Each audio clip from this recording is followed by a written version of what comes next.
আমার মা বাবা মারা যাওয়ার পর আমি আমার মামার বাড়িতে থাকতাম। আর আমার আপন বলতে কেউ ছিল না। তারপর আমি একটা অফিসে চাকরিতে জয়েন করি। অফিসের বস একদিন সুযোগ বুঝে আমাকে, বাকিটা গল্পতেই বলছি। বাবা মার মৃত্যুর পরে মামার অভাবের সংসারে ঠাঁই মেলে আমার। তখন আমাদের কিছুই নেই। নদী ভাঙ্গনে বাড়িঘর, জমিজমা সব হারিয়ে বাবা মার সাথে শহরের ছোট একটা বাসায় উঠেছিলাম। এর মধ্যে আমার ছোট ভাইটা হারিয়ে গেল। আমার ছোট ভাইয়ার নাম ছিল রুমান। ক্লাস 9-এ পড়ত। আর আমি মাত্র ইন্টারমিডিয়েট পাশ করে অনার্সে ভর্তি হয়েছি তখন। কত স্বপ্ন ছিল ডাক্তার হব, কিন্তু ডাক্তারি পড়ার আর সামর্থ্য নেই তখন। বাবা খুব কষ্ট পেতেন কারণ ভর্তি পরীক্ষায় টিকেও ডাক্তারি পড়তে পারলাম না। আমি বাবাকে সান্ত্বনা দিয়ে যাই। আমার সান্ত্বনা মাথার উপর বটের ছায়া। বাবা মা আছে আমার। ভাগ্য আমাকে নিয়ে তামাশা করতে শুরু করে। একদিন অ্যাক্সিডেন্টে আমার বটের ছায়ারা চলে যায় না ফেরার দেশে। আমার ছোট ভাইকে হারিয়ে আমি একা হয়ে গেলাম। তারপর মামা ওনার বাসায় নিয়ে আসে। মামা এক অফিসের কর্মচারী ছিলেন। কোনো রকমের সংসার চলে যেত। দুই ছেলে মেয়ের খরচ চালিয়ে আমি তাদের উপর বাড়তি চাপ হয়ে যাই। মামা কখনো কিছু বলতেন না।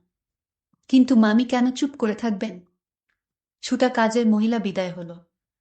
ঘর ঝাড়ু, কাপড় ধোয়া, রান্না করা, বাজার করা সব এক এক করে আমার উপর পড়ে। তার মধ্যে কয়েকটি টিউশনি জোগাড় করে নিজের পড়ার খরচ জোগাড় করি। ক্লাসে তো যেতেই পারিনি। শুধু পরীক্ষার সময় পরীক্ষা দিয়ে আসি। মামি সেটাতেও আপত্তি। যতটা সম্ভব নিজের খরচ কমিয়ে টিউশনির টাকা কিছু মামির হাতে তুলে দেই। মামা সব বুঝতেন কিন্তু মামির উপর কথা বলতে পারতেন না। ঝাড়ি খেয়ে মুখ কালো করে বসে থাকতেন।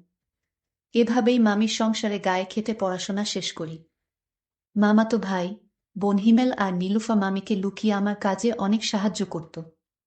কিন্তু কথায় বলে না, অভাগী যেদিকে চায় সাগর ও শুকিয়ে যায়। আমার বেলায় ও ব্যতিক্রম হয়নি। মামার অফিস থেকে একদিন ফোন আসে মামা খুব অসুস্থ, হাসপাতালে নেওয়া হয়েছে। মামিকে নিয়ে ছুটে গেলাম। সপ্তাহ খানেক পরে মামা বাসায় ফেরেন ঠিকই, কিন্তু প্যারালাইজ হয়ে গেছে। দুই পা অসাড়। মামার অফিসের কয়েকজন এসেছিলেন দেখতে। মামা অনেক বলে কয়ে মামার কাজটা আমাকে দিতে অনুরোধ করেন। ভাগ্য বুঝি মুখ তুলে চাইল। কি দয়া হলো ওনাদের, আমাকে চাকরিটা দিয়ে দিল। সেই অফিসের বস রাফি। আমি মামার পোস্টেই জয়েন করি। একদিন একটা ফাইল নিয়ে হুট করেই রাফির কেবিনে ঢুকে পড়ি। যা দেখলাম তার জন্য প্রস্তুত ছিলাম না। এই অফিসের একটা মেয়ে রাফির সাথে বসে হাসি হাসি গল্প করছে, মনে হয় যেন তারা দুজন দুজনকে খুব ভালোবাসে। আমি দেখেই মাথা নিচু করে দাঁড়িয়ে আছি।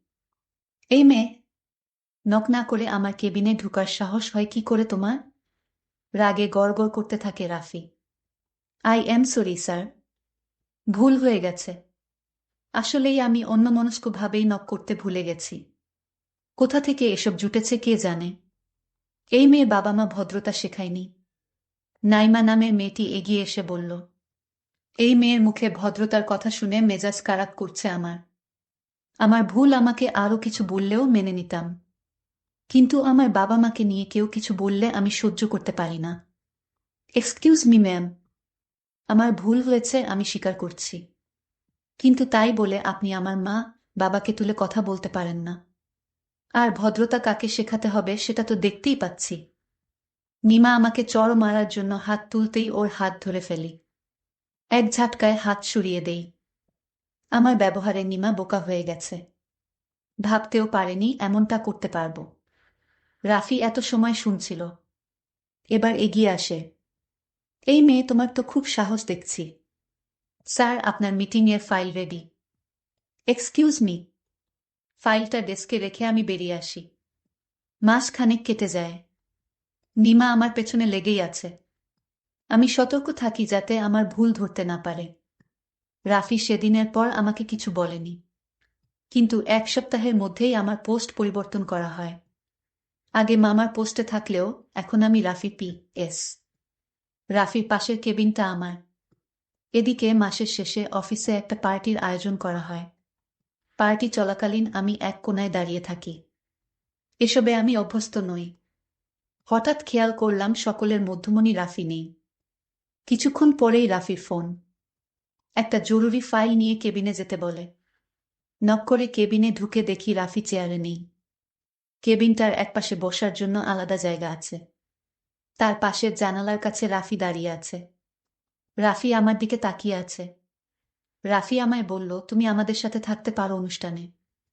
আমি বললাম, কখনোই না, আমি এসব অনুষ্ঠানে জয়েন থাকি না। আমার এসব অনুষ্ঠান ভালো লাগে না। আমি একটা জরুরি ফাইল জমা দিতে এসেছি এবং আমার এই মাসের বেতনটা দিলে খুব উপকার হতো। তখন আমাকে রাফি বলল, দেখো, বেতন তোমার কাল নিতে হবে। আজ বেতন দেওয়ার কোনো সুযোগ নেই। আমি বললাম, তাহলে আমি বাসায় চলে যাই। রাফি তখন রাগ দেখিয়ে বলল, এই তুমি কি ভাবছো এমনি এমনি টাকা দিয়ে দেব? কখনো না। আমার পিএস তুমি, আমি যখন তোমাকে ছুটি দিব তখন তোমার বাড়িতে যেতে হবে, তার আগে না। আমি বললাম, স্যার দেখুন, রাত হয়ে গেছে, তাছাড়া এখন তো আমার কোনো কাজ নেই, বিশেষ করে অফিসের কোনো কাজ নেই। এখন অফিসের সবাই মিলে আপনারা অনুষ্ঠান করছেন। আমি চলে যাই, প্লিজ আমাকে ছুটি দিয়ে দেন। রাফি বলল, এক কথা আমি বারবার বলি না, আর শুনতেও পছন্দ করি না। আমি তখন রাফিকে বলেছিলাম, দেখুন, আমার মামার জন্য ঔষধ নিয়ে যেতে হবে। আমি ঔষধ নিয়ে গেলে মামা খাবে, তারপর ঘুমাবে। অসুস্থ শরীরে মামা নিয়মিত ওষুধ না খেলে মামার সমস্যা হবে। এইদিকে মামা রাফির মোবাইলে কল করেছিল। রাফি ফোন রিসিভ করল না। মামা চিন্তায় পড়ে গেল, মেয়েটা এখনো আসছে না কেন। মামা মামিকে বলল, তুমি অফিসে একটু খোঁজ নিয়ে দেখো তো। রাত প্রায় 12টা বাজতেছে। মামি একটা সেজনি করে সোজা অফিসে চলে আসে। এসে মামি দেখল আমি ক্লান্ত শরীর নিয়ে দাঁড়িয়ে আছি। মামি আমাকে জিজ্ঞেস করল, কিরে মা, তুই এখনো বাড়ি ফিরিস না কেন? তোর মামা চিন্তায় পড়ে আমাকে অফিসে পাঠিয়েছে। মামি মামার পোস্ট থেকে আমাকে বাতিল করে রাফি স্যারের পিএস করেছে। আর তাই যতক্ষণ অনুষ্ঠান চলে রাফির সাথে আমার থাকতে হবে। মামি তখন রাফি স্যারকে বলল, মেয়েটাকে ছুটি দিয়ে দাও, রাত অনেক হয়েছে। রাফি তার জবাবে বলল, দেখুন, এরকম করলে কিন্তু আমি ওকে চাকরিতে রাখতে পারবো না। ঠিক আছে, আজ ছুটি দিয়ে দিলাম, নেক্সট টাইম এমন করলে আমি চাকরিতে রাখতে পারবো না।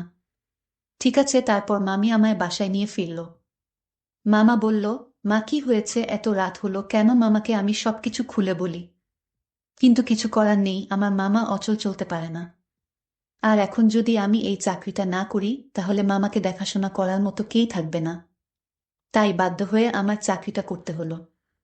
আমি মামাকে বললাম, মামা তুমি কোনো চিন্তা করো না, আমি আছি, আর সব ঠিক হয়ে যাবে। এরপর দিন অফিসে গেলাম। রাফি স্যার আমায় তার রুমে ডাকলো আর বলল, দেখো, কাল একটা প্রজেক্টের কাজে আমার শহরে যেতে হবে, তোমার আমার সঙ্গে যেতে হবে একদিনের জন্য। আমি বললাম, ঠিক আছে। আজ আমায় রাফি স্যার তাড়াতাড়ি ছুটি দিয়ে দিল আর বলল, কাল সকাল সকাল আসতে হবে। তাই পরদিন সকালে আমি অফিসে গেলাম।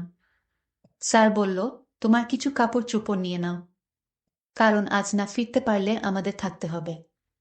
আমি আশ্চর্য হয়ে গেলাম, আজ শহরে থাকতে হবে? আমি মামাকে ফোন দিয়ে বললাম, মামা, আমি আজ বাড়িতে ফিরতে পারবো না, কারণ স্যারের সাথে একটা প্রজেক্টে কাজ করতে হবে, নইলে কোম্পানির অনেক টাকা লস হয়ে যাবে। মামা বলল, কি আর করবি মা, চাকরি বাঁচাতে হলে তোকে যেতেই হবে। আর শোনো মা, কোনো সমস্যা হলে ফোন করে আমাকে জানাস, ঠিক আছে? মামা, ওকে, ভালো থেকো। তারপর প্রাইভেট কার করে রওনা হলাম চট্টগ্রামে। স্যার আর আমি পিছনের সিটে বসলাম। স্যার মাঝে মাঝে আমার দিকে এক অন্যরকম দৃষ্টিতে তাকিয়ে থাকত। আমি তখন স্যারের হুঁশ ভাঙানোর জন্য বললাম, স্যার, আপনার ছেলে মেয়ে কয়জন? স্যার তখন জবাবে বলল, আমার কোনো ছেলে মেয়ে নাই, আমি একা, আমি এখনো বিয়ে করিনি। দেখো, তুমি আমার পার্সোনাল বিষয় নিয়ে কোনো প্রশ্ন করবে না। তুমি আমার পিএস আর পিএসআর মতোই থেকা। ঠিক আছে স্যার, আমি আপনাকে আর কোনো প্রশ্ন করব না। রাফি স্যার তখন আমাকে জিজ্ঞেস করল, তুমি তোমার মামার জন্য চাকরি করছো কেন? তোমার মা বাবা ভাই বোন নেই? আমি বললাম, না, আমার মামা মামি ছাড়া এই দুনিয়ায় আমার কেউ আপন নেই। গল্প করতে করতে আমরা চট্টগ্রাম পৌঁছে গেলাম। রাত হয়ে গেল। স্যারের চট্টগ্রাম একটা অফিস আছে, থাকা খাওয়া দাওয়ার সব ব্যবস্থা আছে হোটেলের মতোই। আমি এবং রাফি স্যার রাতের খাবার খেয়ে আলাদা রুমে ঘুমাতে গেলাম। রাত যখন একটা বাজে, রাফি স্যার তখন আমার রুমে টোকা দিল আর বলল, অরুণ, দরজাটা খুলো তো, তোমার রুমে আমার একটা অফিসের ফাইল রয়েছে। আমার রুমে রাফি স্যার আসলো আর বলল, শোন অরুণ, তোমার জন্য একটা গুড নিউজ আছে। আমি বললাম, বলুন স্যার। একথা বলতেই আমার মোবাইলে মামির ফোন আসে। মামি বলল, তোমার মামাকে হাসপাতালে নিয়ে আসলাম, তোমার মামা আবার স্ট্রোক করেছে। আমি হাসপাতালে আছি। ডাক্তার বলেছে 2 লাখ টাকা জমা না দিতে পারলে তোমার মামাকে বাঁচানো যাবে না। আমি বললাম, মামি তুমি চিন্তা করো না, আমি টাকার ব্যবস্থা করছি। তখন আমি রাফি স্যারের কাছে অনুরোধ করে বললাম, স্যার আমার মামাকে বাঁচাতে হলে 2 লাখ টাকা জরুরি লাগবে। প্লিজ আমাকে টাকাগুলো দেন, আমি চাকরি করে শোধ করে দেব। রাফি তখন আমাকে বলল, দিতে পারি একটা শর্তে। আমি বললাম, কি শর্ত? আমি সব শর্ত আমি মানব। রাফি তখন আমাকে কুপ্রস্তাব দিল। আমি বললাম, স্যার অন্য কিছু বলুন। স্যার তখন বলল, এটাই আমার চাওয়া, যদি রাজি থাকো তাহলে আমি তোমাকে 2 লক্ষ টাকা দিতে পারি। আমি কোনো উপায় না পেয়ে বললাম, মামাকে বাঁচাতে হলে আমার এখন রাজি হওয়া ছাড়া কোনো উপায় নেই। মনে মনে চিন্তা করলাম, আগে টাকাগুলো নে, তারপর দেখা যাবে। আমি রাফিকে মিথ্যা কথা দিলাম। আমি রাজি। আমি রাফি স্যারকে বললাম, স্যার আগে টাকাগুলো দেন, আমি আমার মামাকে বাঁচাই, তারপর আপনার বিষয়টা আমি দেখব।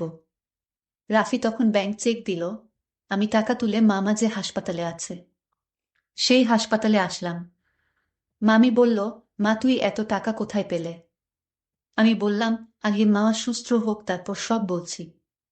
মামাকে 3 দিন হাসপাতালে থাকতে হলো। তারপর মামাকে সুস্থ করে বাড়িতে নিয়ে আসলাম। পরদিন রাফি আমাকে ফোন করলো আর বলল, কি তোমার মামার অবস্থা কি? আমি বললাম, ভালোই আছে এখন। রাফি তখন বলল, তুমি কাল অফিসে এসো। তুমি কি ভুলে গেছো আমার টাকার কথা? আমি বললাম, না ভুলিনি। আমি কাল আপনার অফিসে আসব, আপনি কোনো চিন্তা করবেন না। পরদিন আমি অফিসে গেলাম। রাফি স্যার আমাকে তার রুমে ডাকলো আর বলল, আমরা যে প্রজেক্টটা সাইন করেছি সেই প্রজেক্টটা নিয়ে আসো। আমি অফিসে ফাইল নিয়ে যেতেই রাফি স্যার আমাকে বলল, বসো। আমি বসলাম। রাফি স্যার বলল, আমার কাছ থেকে তুমি যে টাকা নিয়েছিলে, যে কাজের বিনিময়ে, সেটা কি করলে? রাফি স্যার আমার দিকে তাকিয়ে বলল, কি উত্তর দিচ্ছ না কেন? আমি বললাম, স্যার আপনার টাকা আমার বেতন থেকে কেটে রেখে দিবেন। রাফি স্যার রাগান্বিত হয়ে বলল, এটা তো কথা ছিল না। আমি বললাম, আমি আপনাকে মিথ্যা সান্ত্বনা দিয়ে টাকাগুলো নিয়েছি। আপনি যে প্রস্তাব আমাকে দিয়েছেন সেটা সম্ভব না। আপনার টাকা আমি ফেরত দিয়ে দিব। রাফি স্যার বলল, তাহলে এই মুহূর্তে টাকাগুলো দেন। আমি বললাম, স্যার কেমনে দিব এই মুহূর্তে? আপনার কি মাথা ঠিক আছে? রাফি স্যার আমার কথা সহ্য করতে না পেরে আমাকে চড় মারতে চেয়েছিল, কিন্তু আমি তার হাতটা ধরে উল্টো রাফি স্যারকে একটা থাপ্পড় মেরে দিলাম। রাফি স্যার বলল, কত বড় সাহস তোর, তুই আমার গালে চড় মারলি? এই অফিসের সবাই আমাকে বাঘের মতো ভয় পায়। তোর এত বড় সাহস, আজ থেকে তোকে এই অফিসের চাকরি থেকে বহিষ্কার করলাম। আমি চাই না আপনার অফিসে চাকরি করতে। আমি রিজাইন দিয়ে চলে আসলাম। যখন চলে আসি তখন আমার ছোট একটা মাইনি ব্যাগ ছিল, সেই ব্যাগে আমার আর আমার ছোট ভাইয়ের সাথে, অর্থাৎ একসাথে ছবি ছিল। আমি ভুল করে অফিসে সেই ব্যাগটি ফেলে রেখে আসলাম। রাফি স্যার তখন সেই ব্যাগটা হাতে তুলে নিল। তখন ব্যাগটার ভিতরে ছবি দেখে সে চমকে উঠে, এটা তো আমার ছোটবেলার বোনের সাথে তোলা ছবি। আমি হতাশ হয়ে গেলাম। আমি তাড়াতাড়ি মেয়েটির বাসায় গেলাম। বলতে ভুলেই গেছিলাম, আমার বড় বোনের নাম ছিল রিনা। আমি তার বাসায় ঢুকতেই বলল, এই নিন আপনার টাকা, মামার যে জমিটুকু ছিল সেটা বিক্রি করে দিয়েছে। তার মুখে টাকাগুলো ছুঁড়ে ফেলে দিলাম। আপনি টাকাগুলো নিয়ে এক্ষুনি বাসা থেকে চলে যান। আমি বললাম, ঠিক আছে চলে যাব, তার আগে বলুন এই ছবিটা আপনার কাছে কিভাবে এলো? আপনি ভুল করে এই ছবিটা অফিসে ফেলে এসেছেন। সে উত্তর দিল, সেটা আপনার না জানলেও হবে, এটা আমার পরিবারের বিষয়। রাফি তখন বলল, আমি চলে যাব, কোনোদিন আসবো না, শুধু একবার বলুন ছেলেটির সাথে মেয়েটি কে? সে বলল, এটা আমার হারিয়ে যাওয়া ছোট ভাই, আমি ওর বড় বোন। আজ থেকে 20 বছর আগে আমি তাকে হারিয়ে ফেলেছি। রাফি তখন চোখের পানি ছেড়ে বলল, তার পায়ে পড়ে বলল, আমাকে মাফ করে দে আপু, এই ছবিটির ছেলেটি আমি। আমি তোমার ছোট ভাই। নদী ভাঙনে আমি হারিয়ে গিয়েছিলাম। তখন একজন বড় লোকের বাসায় কাজ করতাম। ওনারা তাদের ছেলে হিসেবে আমাকে দেখত, কারণ তাদের ছেলে মেয়ে ছিল না। আর তখন ওনারা আমার নামটা পরিবর্তন করে রাফি দিয়ে দেয়। তাদের ব্যবসার দেখাশোনার দায়িত্ব আমাকে দেন। আমি তোমার ছোট ভাই আপু। আমি তোমার সাথে যে অন্যায় করেছি আপু, সেটা ক্ষমার যোগ্য না। আপু তুমি আমায় ক্ষমা করে দাও। রিনা তখন চোখের পানি ছেড়ে বলল, আমি আমার ভাইকে পেয়েছি, এর চেয়ে আনন্দ আর কি হতে পারে।